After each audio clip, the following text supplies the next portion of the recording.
I don't Muzungu names? I don't go by any English name. No handles. There is, but I don't go by it. By choice? By choice. Maybe I can start off by asking you, reason? I think those are not predominantly our names. Yes. So I go majorly by the names that we are given culturally. I identify more of an African because I was born African. If maybe I was born a white person, I will identify as a colonial person. Yes. Yeah. Interesting conversations. Now, one of the things that you can see here is that President William Ruto is looking for individuals that he can appoint to the Interior Cabinet Secretary, as the Interior Cabinet Secretary. Now that Kithure Kindiki, and by the way, today, Kithure Kindiki caused a jam on the expressway. I don't know where he was coming from, along Mombasa Road. Then now everybody had to be stopped for him to pass. Good for him anyway. Parts of the office. Yeah, those are some of the parks. So after he took over the office of the deputy president, now the office has been left vacant. We have a number of people who've been highlighted here. We have Musalia Mudavadi, we have Transport CS David Chirchir, we have ex-Health Cabinet Secretary Mutahi Kagwe, and Kikuyu MP Kimani Ichung'wah. Your thoughts? I think for Musalia Mudavadi, he will take the interior position because right now he has a more senior position in government, because if you look at statistically, he's the one who represents Kenya abroad, so that is not viable for him.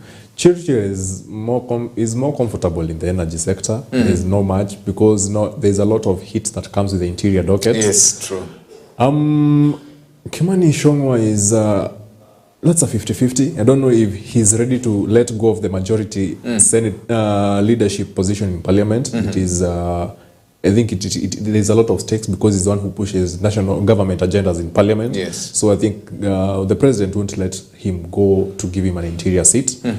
I think maybe Mutahi Kagwe, I don't know if there's communications, there's speculations that he may be the one. But Mutahi Kagwe has handled what you can call controversial dockets, and at a very critical time. You remember the COVID period, and he handled himself pretty well, I guess. Mutahi has been on hit and he handles himself quite really well. We remember COVID, he really did handle the ministry well, and it will be interesting to see someone from Uhuru's kitchen cabinet coming to Ruto's kitchen cabinet. It will be interesting to see that. I thought, there was speculation initially that with the merging or coming together of ODM and the government, probably, and I remember some time back, ODM was pushing for more slots within the government because there is, it is rumored that there's going to be a reshuffle to accommodate more of ODM individuals into the government. One of the things that had been said is that probably he might find his way in here. What Ruto wants is more to balance his government more, and maybe they haven't spoken much with the former president, but maybe this is like extending to him a hand that he has someone in his government. So politics is all about a push and pull between representatives, and that is why now the broad-based government was formed, and Raila is in government now. And I think Mutahi Kagwe being fronted there is to reach out to the former president and see what will be, if he's interested into that. So is reaching out to the former president might be a little bit tricky, and probably it would be the way for them to go, because right now this government has lost Central Kenya, hasn't it? It has lost, and predominantly Central Kenya is the only person who is majorly the kingpin, as they say, is still Uhuru Muigai Kenyatta, and he holds a lot of stake. Rigathi Gachagua has not taken over the reins? Not really. In terms of who people view as their leader, it's still Uhuru. I'll say Rigathi was the senior most politician in the, or senior most government official, which is now not. And the backlash that he's facing is, you see, the Mount Kenya region is a little bit different than other regions. And the Mount Kenya region, you'll find there in as much as people say the Mount Kenya region is one, it's usually into 3 areas. Oh, it's 3 areas? Yeah, it's 3 areas. The Nyeri part, the upper east region. There's the Kiambu part, which is majorly of Kiambu and Nairobi, and now we see the western part, which is the Meru, Embu region. And majorly, if you come to parts of Kiambu, Uhuru is majorly their crown kingpin, and even western, they will listen to him. We saw how western, the Murang'a area. The Murang'a area, yes, Embu. yes. You saw the cheers that he got when he went to Embu. Yeah. And I'll say he's still the most senior, most leader we have in the Mount Kenya region. So predominantly, the region will lean towards what he'll tell them. And the person who will tell them is the right person for them.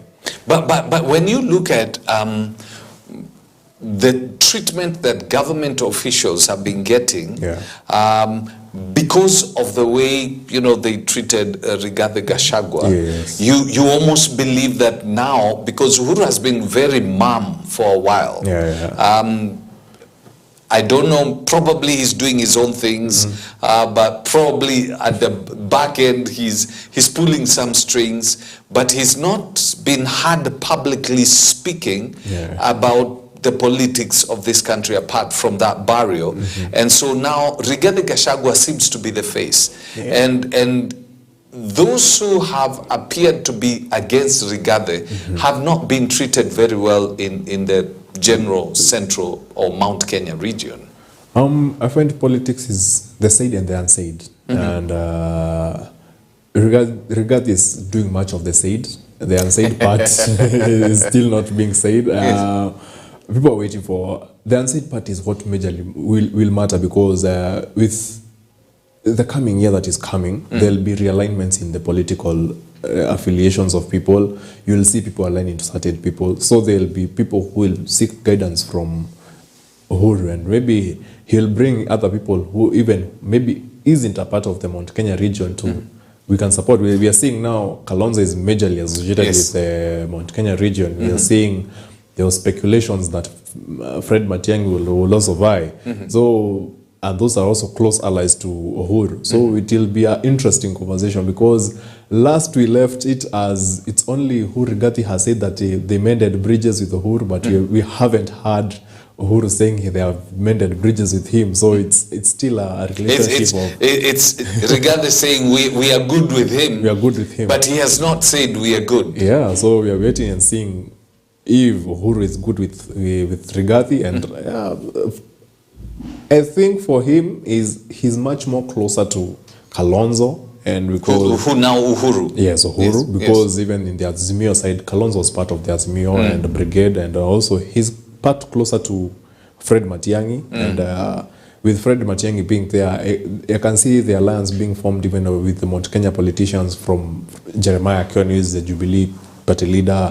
They can join them. There is also likes of Mutahi Kagwe. If he's not appointed, they'll go back to politics and join him. So Rigathi is saying they are good with Uhuru is not Uhuru saying they are good with Rigathi. So in the coming let's say coming year, well, as you say, we're going to see a lot of political alignments, and I remember Rigathi Gachagua himself had said that next year, January, he's going to announce the direction they're going to take. And I remember yesterday during one of some conversation over the weekend, actually, he was being told, do not yet meet and give promises until we have a vehicle running. And that is the major reason that faced the Mount Kenya region. They went into a political vehicle that wasn't theirs, because coming to the 2022 elections, per se, people voted for William Samoei Ruto because there was the narrative of the hustlers and dynasties, and now the hustlers, they wanted to vote in their own hustlers. So Ruto was the main man of it. So that was his political, and still his political party. And that is why we are saying, even when Rigathi was impeached, it was a political process, because he, William Samoei Ruto, still controls the political part of the government, and he's still the head. So it will be necessary for the Mount Kenya region to form their own political vehicle, so they can have a share of trying to gamble with it, and that is why now we are finding Raila in it, because he has his own political vehicle, which is now in government with another political vehicle. Yes. So there'll be need be of a political vehicle for the Mount Kenya region. Yes. Yeah. So they will form a new political vehicle that will engage probably with Jubilee, that will engage with the rest. Yeah, I'm seeing Martha Karua is realigning her NAK Kenya party. There is PNU in Meru. There is realigning it. They want to put in the youth factor into it. So parties will realign to what they want and form coalitions to who they think they can work with, and that will be an interesting part to see here. Is over last week, I think it was on Thursday or thereabout, the former deputy president, Rigathi Gachagua, had attended a burial in Limuru. Yep. And it is believed, if you listened to his interview yesterday on NTV, he says he came short of mentioning the Mungiki. He was saying there's a group that was formed some way back that harassed the Mount Kenya people. It is the same group that came to stone him during that rally. Some individuals from Raila Odinga's party say that Rigathi is the one who organized that to win sympathy. Politics is all about perception, and the narrative that is both parties are pushing is viable to all parties. Rigathi is pushing the narrative that is the afflicted party, of which also in politics we saw a similar when there was the public participation at Bomas. We saw one Morara Kibaso being roughed up and beaten up by people who are from a different political view. So it wouldn't be so much far-fetched, because we are living in a country right now where there is even abductions. So a mob being organized isn't a big deal for maybe people in the government machinery to silence. But that would be very dangerous, wouldn't it? Because if you organize a gang right now to harass your political rivals, what will stop them from also organizing gangs to harass? And that is not leadership, is it? That isn't real. The bad thing about politics is dirty and politics is murky, and we would like to have politics that is clean.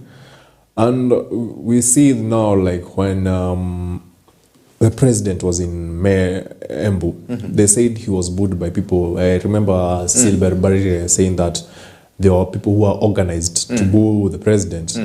So I think that was in retaliation to the president being booed. So they wanted maybe to, I don't know. It's politics and it's murky. Yeah. One of my concerns is it feels like deja vu. Yeah. I mean, it's like I've been through this. I saw it in 2007. And I'm starting to see it now. And it causes a lot of division within Mount Kenya region, in the sense that now it takes the rivalry up a notch. Higher. Yes. With even different ethnic groups.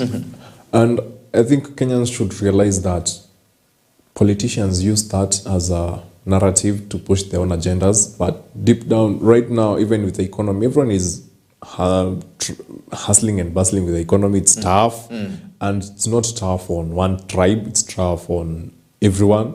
The economy doesn't select where you come from. So I think people should just calm down and let the politicians do their thing. But politicians will always push a narrative that is there. The narrative that was in 2022 was transformative economic leadership. There'll be the hustler and dynasty thing. So right now, leading up to the 2027 group, you'll see there'll be, if you look at the government and how it's moving, it is more within ethnic groups. They want to, what they were calling the tyranny of numbers. They want to put in numbers from different tribes to either get re-elected. And the same with the people who want to also get elected into office. So that is something that is in play in the 2027 elections. Yes. So it's all about trying to get the numbers. Yes. But at what cost?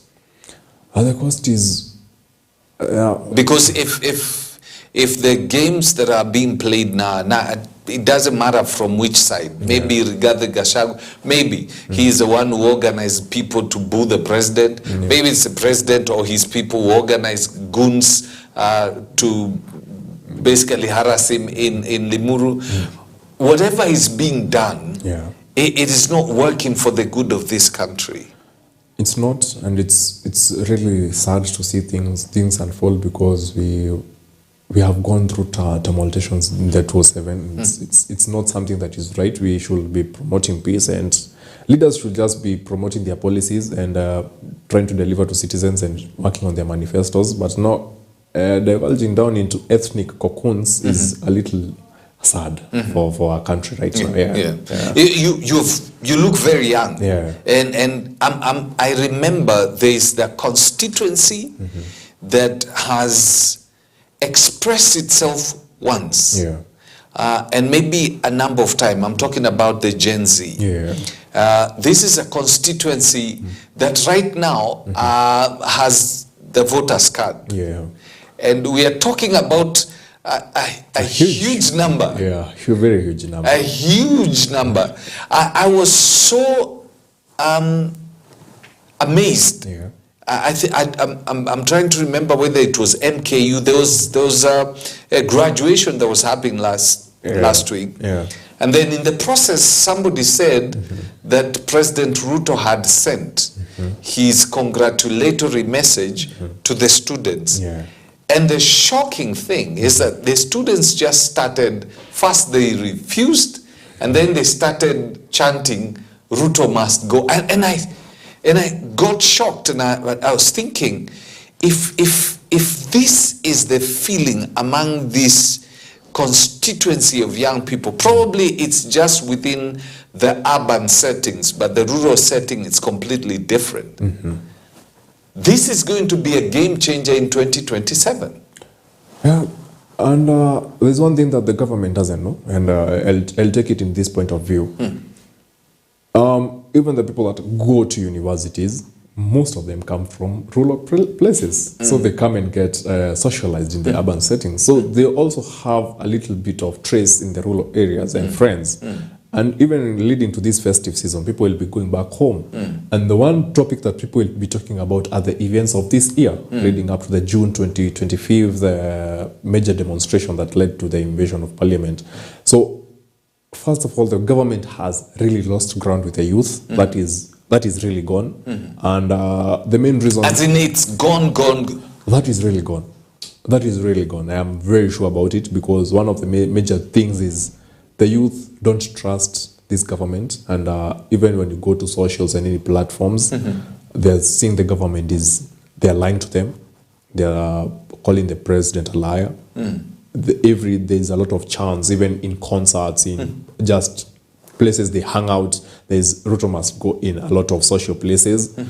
So the youth bloc is really gone from the government, and it will shift to who they'll see is more suitable for them. So it will be who will align with them, and but for it right now, Ruto doesn't have any youth population. Is there any way he can be able to win this constituency, or is it gone for good? What can he do to win this constituency? I mean, I think 3 years. 3 years is a long time. It's a long time in politics. And I think the only thing that he can do is deliver. Make life more bearable for them, and deliver on things that they had said, and at least that will tone down temperatures, because as of right now, everything that is being said, we look at the Adani situation. The Adani was called out by majorly the populace that is on social X and other platforms is the youth, and they said Adani is not right for us, but the government was very much pushing this is the right thing. So when it comes that the government will just outdo with Adani when the US government says that Adani is not good for them, the youth are really left to wonder, is this government for them, or they're just pushing their own narratives and their own wants? So for right now, there is nothing he can say. Probably he can do something, but for saying he has lost the public, the goodwill of the people. There's nothing he can say to turn... No, he can't. What if he because now he has, we can say he has Raila in his camp. Yeah. Is there anything Raila can say or do to win that generation? Not really. Right now, Raila is viewed as a traitor by them because he joined someone whose government oversaw the killing of a lot of youth people when they were during the demos. And there's one thing I think people don't understand about this generation is it really doesn't forget. They don't really forget about things that happen to them, and it's not a generation that you'll come and buy them at the last minute, which the politicians are used to. When you go to socials, there's still that thing.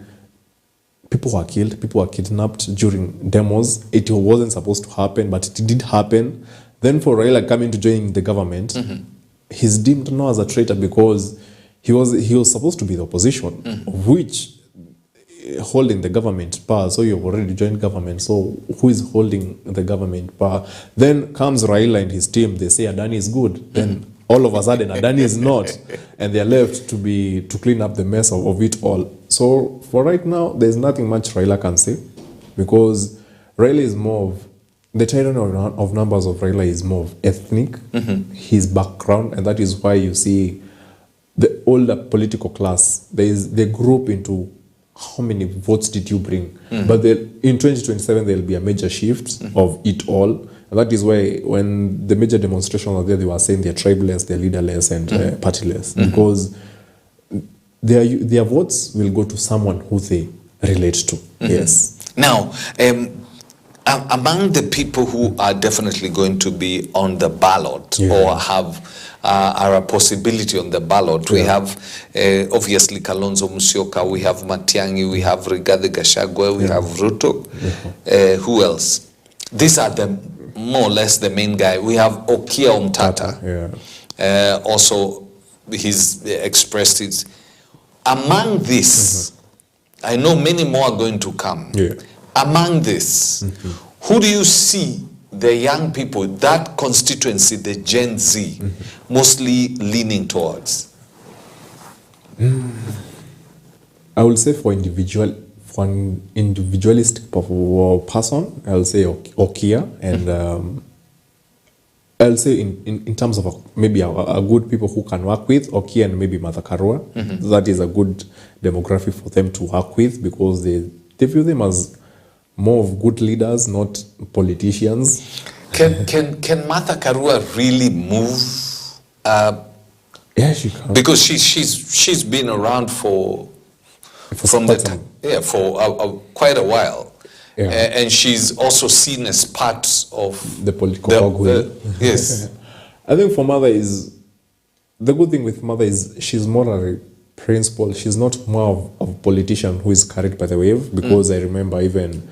Okay, we see her as someone who stands for her own. She's not like, she just doesn't push government agendas. So she quit the government from Kibaki's era, Moi's era. So she's someone people see as they can trust. So, but does she have the numbers? She definitely will not carry Central with her. She won't carry Central with her, but the thing with politics is there's a major shift with politics, and right now Mother was seen standing with the demos very much. Like even when she will go to the streets, no one will harass her. People will cheer for her. So it will be interesting because right now people won't majorly vote for you because you have a name or who you are. It's about how they'll see you, and that is why even you're seeing people leaning when. People will support Morara Kibaso even you give him their own hard-earned money. It's something that is a new phenomenon in Ghana because most of the time it's politicians who give citizens money. So for citizens to give up someone who is maybe doing something money, it means there's a certain threshold that has reached that the citizen themselves see the government isn't doing something right or the political or whatever. So Mother can be voted in. She may not have maybe the financial muscle that the William Ruto has and the government has, but she may have goodwill from the people. What about Matiang'i? I remember during the Gen Z protests, people were chanting his name. Matiang'i is seen in two ways. he can carry it, and because he's seen as a very efficient leader. But there was also he's mad in some way because of what happened in the Yala River scenario, and also the killing of the Kiankoma boys during COVID time. And there's something, when you go to like socials and X, when I say this generation doesn't forget, even when Matiang'i was fronted, you will see people talking about certain situations. Okay, he's good in delivery and working for the government, but also we are seeing this person oversaw police officers killing 2 young men, twins, at Meru, at Kiangoma, and they don't forget that. So I'm very sure they won't forget what happened during the 2024 demonstrations.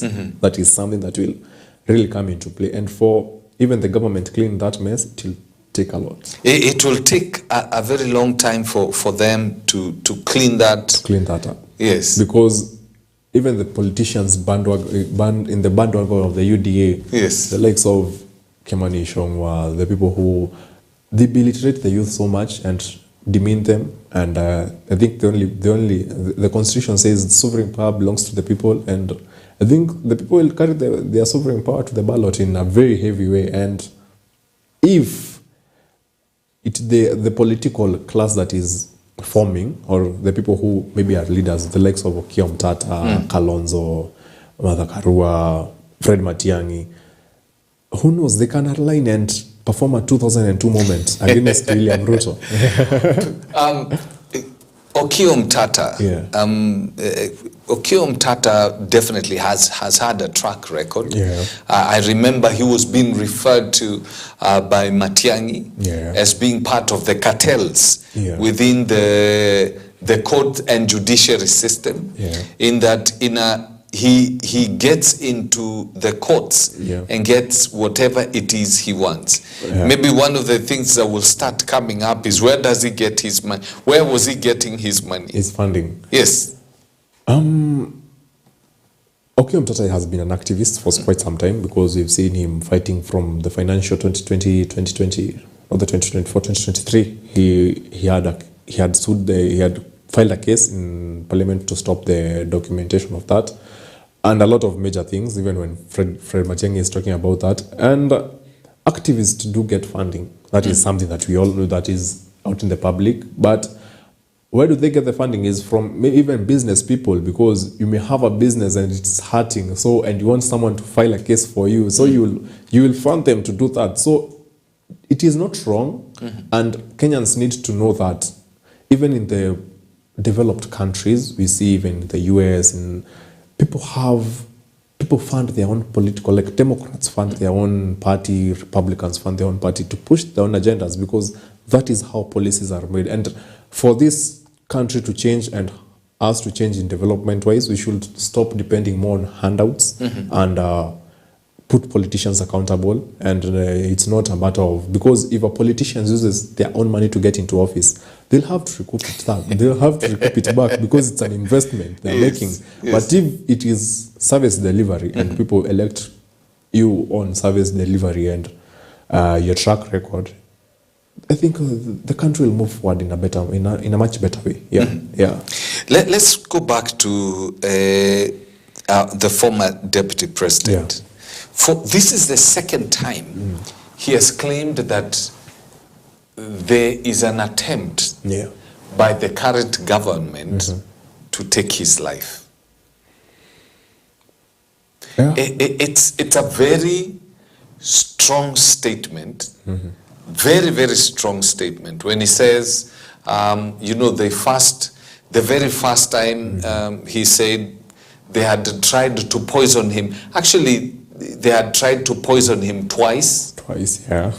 They had tried to poison his food twice. But, he discovered and all that. Now, this time he said, they took my security and then unleashed these goons. Their objective was to take my life. These are very strong statements. They're very strong statements, and they're being directed to a government that has no much goodwill, because it is very wrong of a government. First of all, we saw the abduction of Kizza Besigye, the ODM, the opposition leader in Uganda. Yes. So for Kizza Besigye being abducted here, it doesn't sound a very nice thing about the government. So for Rigathi to claim that he also wants to be assassinated, yes, it may be in the two realms of that, because how will the government say a political leader is maybe seeking asylum in the Republic of Kenya and this is happening? Yes. Yeah. As in, this guy was here, who's in a house, and this is not the first time. There's a Turkish, we've had a number of, actually this year, some Turkish residents were actually kidnapped in the streets, and taken back to their country. And that doesn't sound a very good narrative for the government, because someone seeking political asylum in your country getting abducted and being taken back, and there is no formal orders from that government, maybe on being indicted or anything. It's just abductions. Doesn't sit well with the people and doesn't say so good things about the government. So if that happens with even diplomats or people who have come to seek political asylum, then people assume the same thing about their own political citizens who are opposing the government being abducted and ended up killed, because even right now there are people who are still missing from the June 24 demonstrations.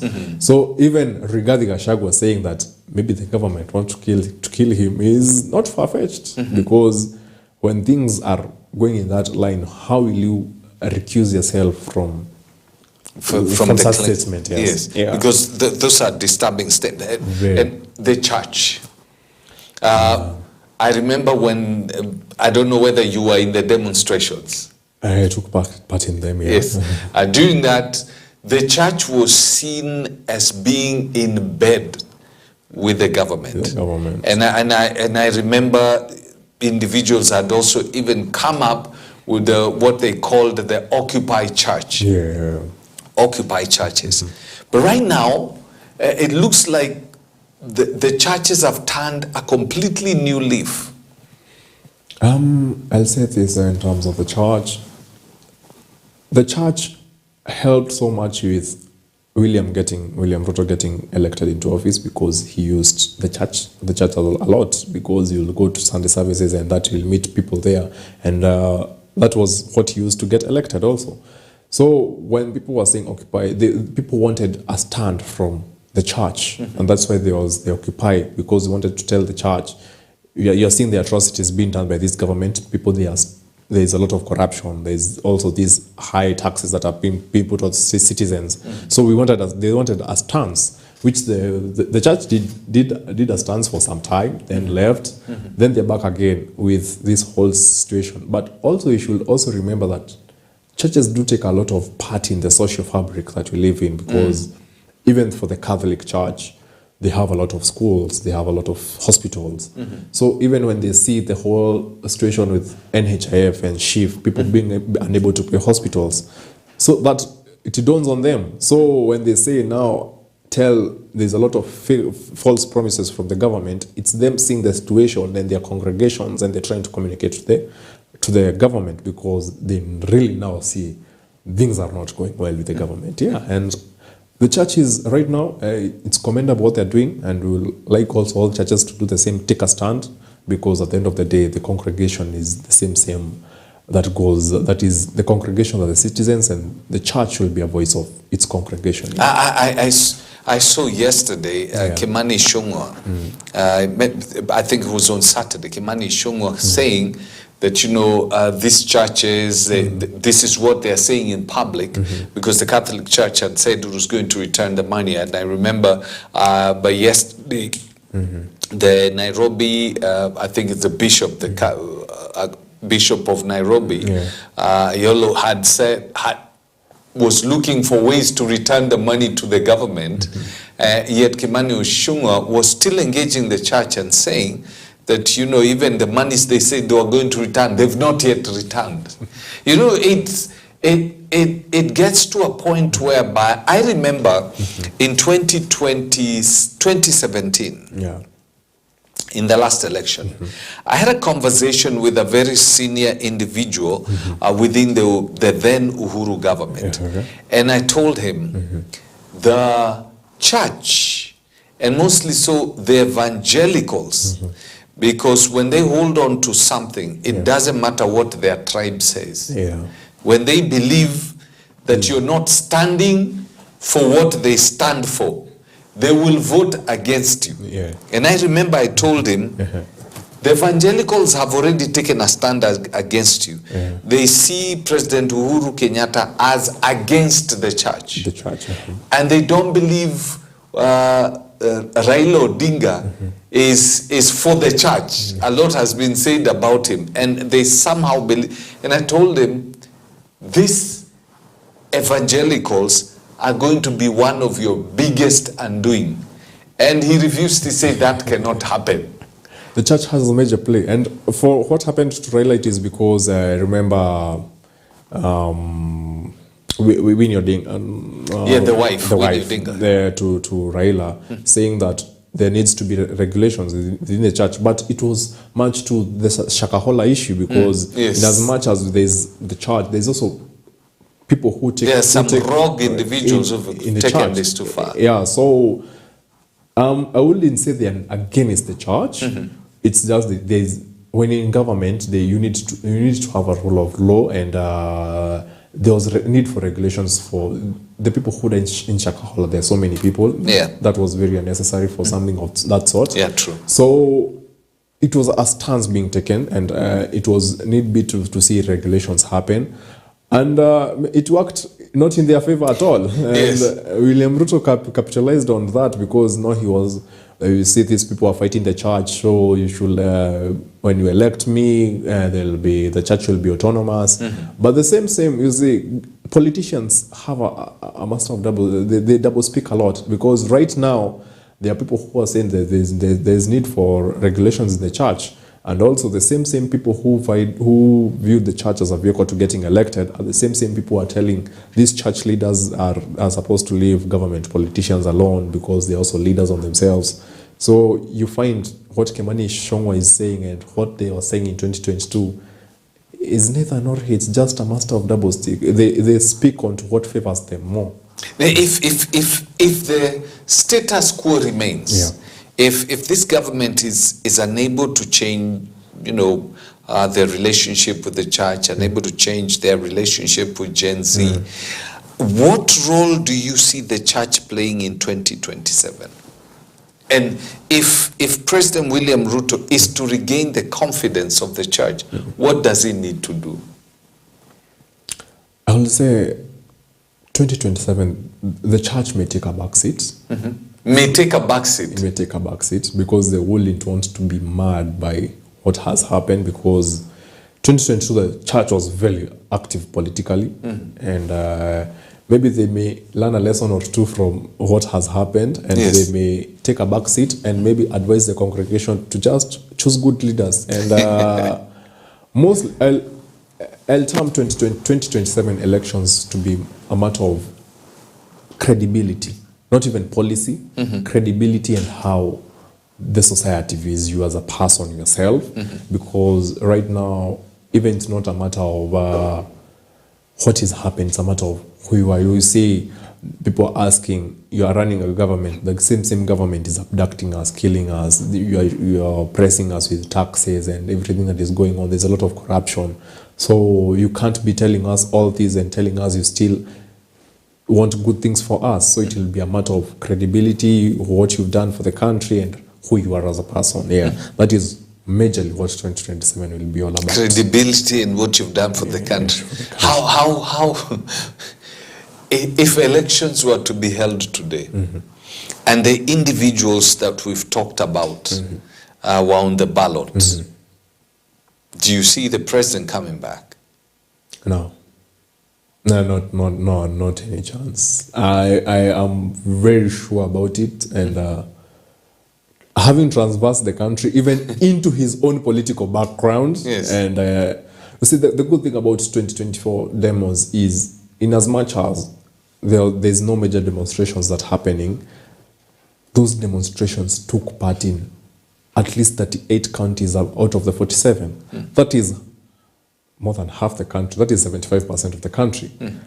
And the feeling hasn't changed. It's still the same. The same people who are afflicted are the same people who are just quiet. So they're just waiting and seeing what will the government do. But if the same conditions and nothing changes, happens till 2027, there's no way.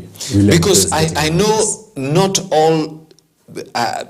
I happened to be in Murang'a when the demonstrations took place in Murang'a.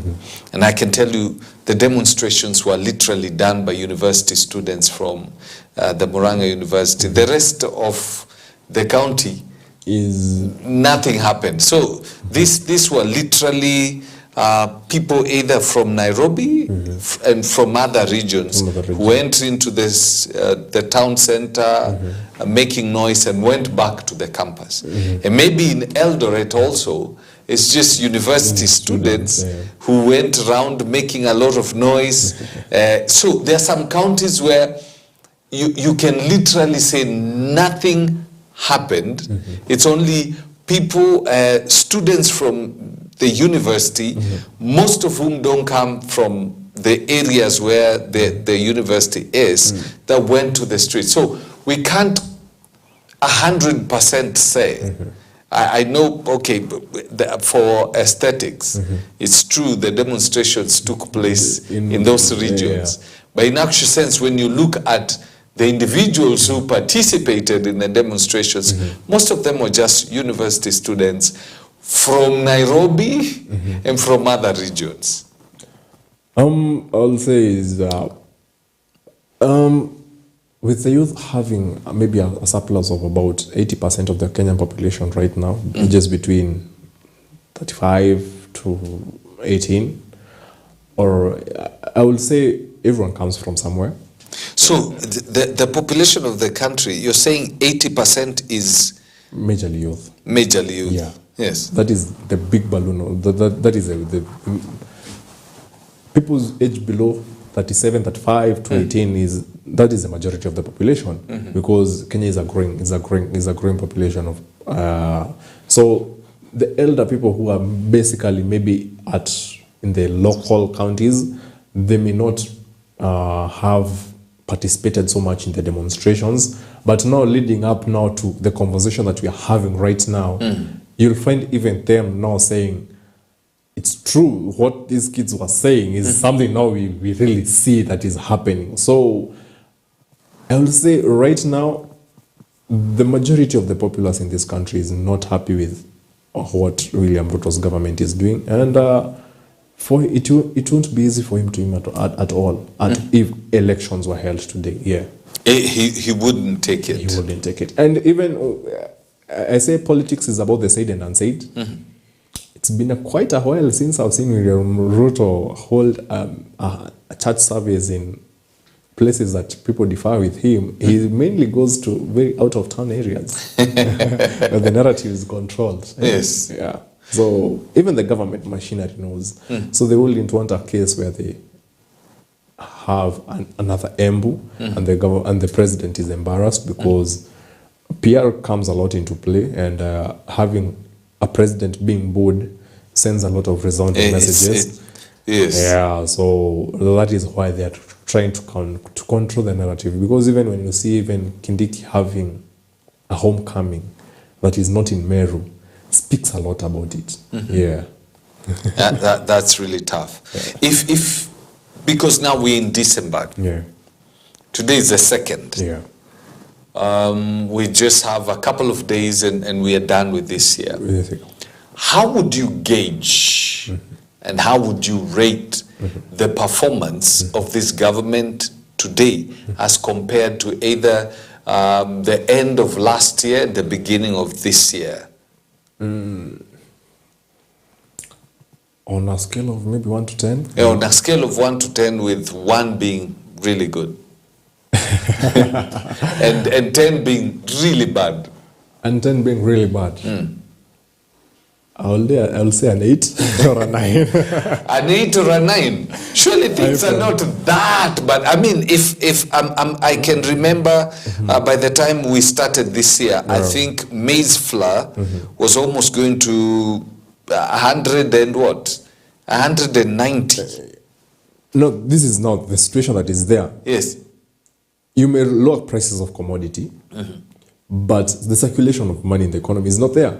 So for someone to buy that, he or she can't afford to buy your flour at that lowered price. So that is why people are saying the cost of living is still high, they can't dwell on it, because to them, they're not getting, if they were getting maybe 200 shillings or 300 shillings, that 300 shillings is not available to them right now. So for them, they can't buy that lowered So price. they're not feeling the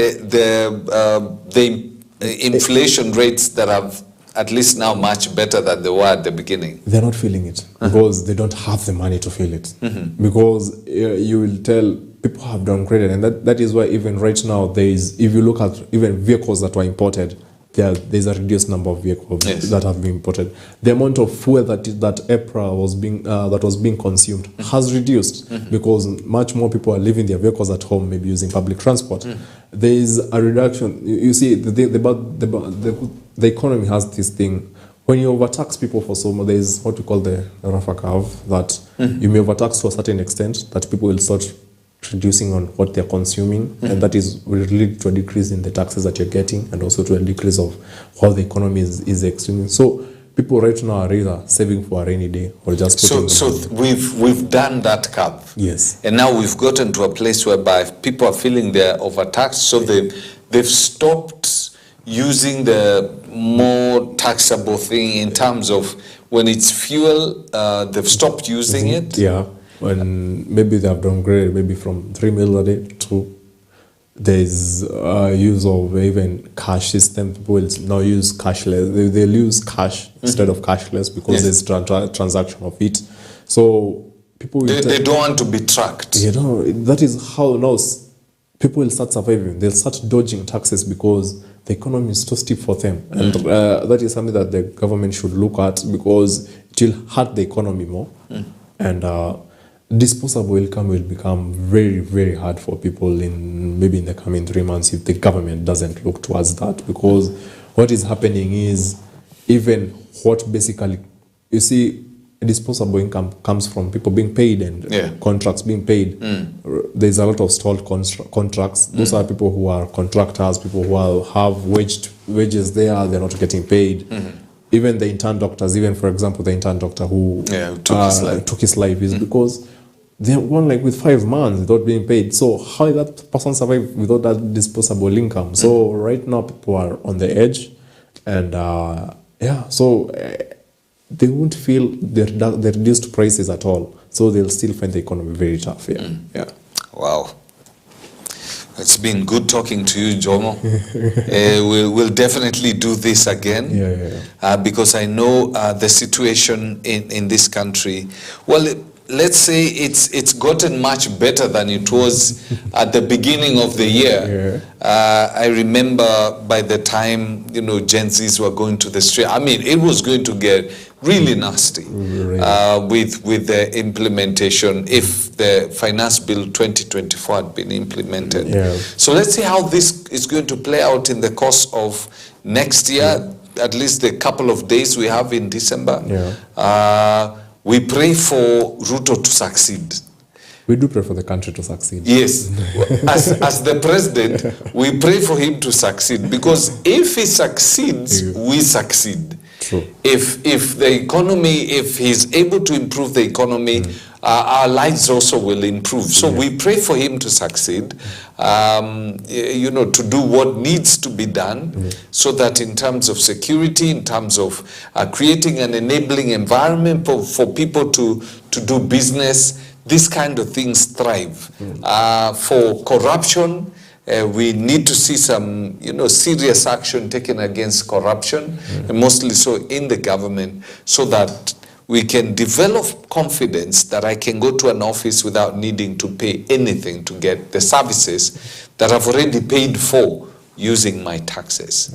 So very, very important. So we'll pray for him to succeed, because his success means we also succeed. Well, with that, we bring the curtains down on the show. Thank you very much for joining us. Remember, at 11:30, we'll have Gatuzi looking at what is happening within the counties. By the way, the counties have taken a major beat. They've not been given monies to cater for, salaries and other expenses for a while. And so people on the ground are really suffering. And then later on at 2, you'll have sports. As the sports gang basically talk about some of the things that have happened in the sports world globally. So until then, do have yourself a lovely morning.